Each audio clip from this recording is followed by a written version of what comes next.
बढ़ाता जाए।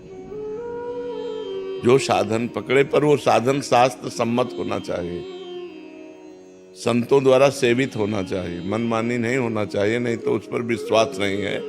जैसे गुरु परंपरा युक्त सिद्ध मंत्र होना चाहिए, गुरु परंपरा युक्त साधना होनी चाहिए। तो वो जब हम साधना करें तो हमें कोई अनुभव ना हो तो भी हमें करते रहना चाहिए।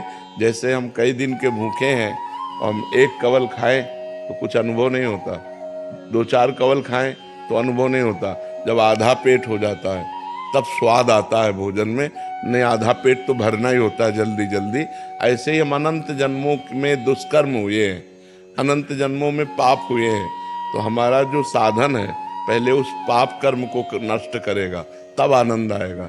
जब वो पाप कर्म नष्ट होगा और जहाँ आनंद आया, अब आनंद बढ़ता ही चला जाएगा, वो क्षीण नहीं होगा।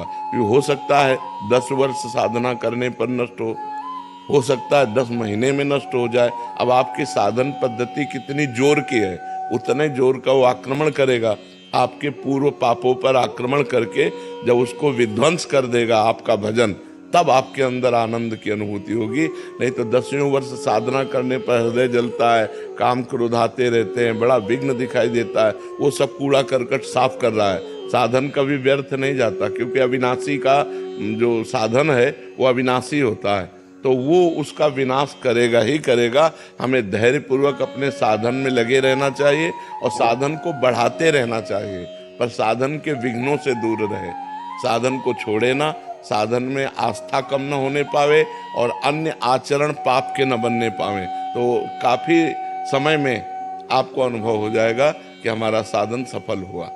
पर साधन छोड़े ना, चाहे सफलता लगे या ना लगे, वो काम कर रहा है। जैसे हम कई दिनों के भूखे थोड़ा भोजन पाए तो हमको ऐसा नहीं लगता कि भोजन जाके कुछ कर रहा है, लेकिन वो तृप्ति कर रहा है, वो भोजन तृप्ति कर रहा है। आप पाते रहिए, थोड़ी देर में आपको लगने लगेगा कि हमारी तृप्ति हो गई। ऐसे ही भजन आपका काम कर रहा है, लेकिन समय व्यतीत होने दीजिए और भजन बढ़े, तब वो आपको अनुभव में आएगा कि वो सब पापों का नाश करके, हृदय को शीतल करके आपका परम मंगल कर रहा है।